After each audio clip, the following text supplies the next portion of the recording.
Cancer जो नालो ॿुधंदे ई अक्सर माण्हुनि जे ज़हन में इहो तसवुर अचे थो त ही बीमारी रुगो वॾी उमिरि वारनि माण्हुनि खे थींदी आहे, ख़ासि तौर ते उन्हनि खे जेके सालनि ताईं सिगरेट या तमाकू इस्तेमालु कंदा रहिया हुजनि। पर हाणे तिबी माहिर हिकु नई हक़ीक़त ॾांहुं ध्यानु छिकाए रहिया आहिनि। मथे ऐं ॻिची जो कैंसर नौजवाननि में बि तेज़ी सां वधी रहियो आहे। 27 जुलाई ते हर साल मथे ऐं ॻिची जे कैंसर जो आलमी ॾींहुं मल्हायो वेंदो आहे, जंहिंजो मक़सदु माण्हुनि में हिन ख़तरनाक मर्ज़ बाबति आगाही पैदा करणु ऐं बचाव जे तरीक़नि खे उजागर करणु आहे।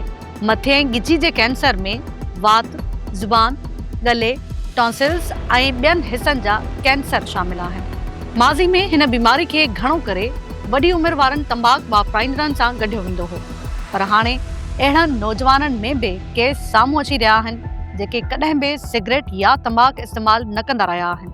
तिबी माहिरनि मूजिबि मथे ऐं ॻिची जे कैंसर जे रिवायती सबबनि में तंबाकू छिकणु ऐं शराब जो इस्तेमालु अहम आहे, पर हाणे हिकु वॾो सबबु ह्यूमन पेपिलोमा वायरस बि साम्हूं आयो आहे।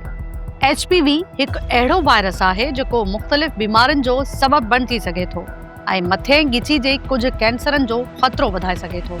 माहिरनि जो चवणु आहे त तंबाकू सां लाॻापियल कैंसर ऐं HPV सां लाॻापियल कैंसर जे फ़र्क़ खे सम्झणु ज़रूरी आहे, छो त बीमारी जे शुरूआती मरहले में सुञाणप थियण सां इलाज जा इम्कान वधीक बहितर थी सघनि था। माहिरनि मूजिबि HPV वैक्सीन मथे ऐं ॻिची जे कैंसर जे कुझु क़िस्मनि खां तहफ़ुज़ फ़राहम करे सघे थी। जेकॾहिं इहा वैक्सीन 9 खां 14 सालनि जी उमिरि में लॻाई वञे त डिघे अरसे ताईं बचाव में मदद मिली सघे थी। मथे ऐं ॻिची जे कैंसर खां बचाव लाइ माहिर कुझु एहतियाती सलाहूं ॾियनि था त सिगरेट, नस्वार, गुटको ऐं ॿियनि तंबाकू वारनि शयुनि खां पासो कयो वञे, शराब जे इस्तेमाल खां पासो कयो वञे, वात ऐं ॾंदनि जी सफ़ाई जो ख़ासि ख़्यालु रखियो वञे, HP वायरस खां बचाव लाइ एहतियाती उपाय इख्तियार कया वञनि ऐं तंबाकू इस्तेमालु कंदड़ माण्हू तिबी चकास कराईंदा रहनि।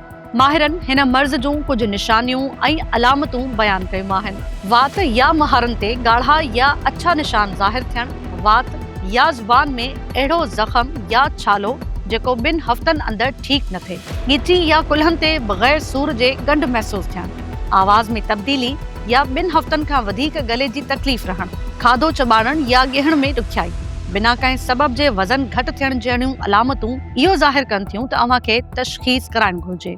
मथे ऐं ॻिची जो कैंसर जेकॾहिं शुरूआती मरहले में ज़ाहिर थी वञे त इलाज जा इम्कान वधी वञनि था। इन लाइ ज़रूरी आहे त जिस्म में थींदड़ नंढियुनि तब्दीलियुनि खे नज़रअंदाज़ न कयो वञे ऐं डॉक्टर सां वक़्त ते राब्तो कयो वञे। सिहत जे माहिरनि जो चवणु आहे त कैंसर खां बचाव जो बहितरीन तरीक़ो रुगो इलाज न पर आगाही, एहतियात ऐं वक़्त सिर चकास आहे। ख़ासि तौर ते नौजवाननि लाइ ज़रूरी आहे त हू पंहिंजी सिहत बाबति संजीदा रहनि, छो त शुरूआती ख़बरदारी ज़िंदगी बचाइण में अहम किरदारु अदा करे सघे थी।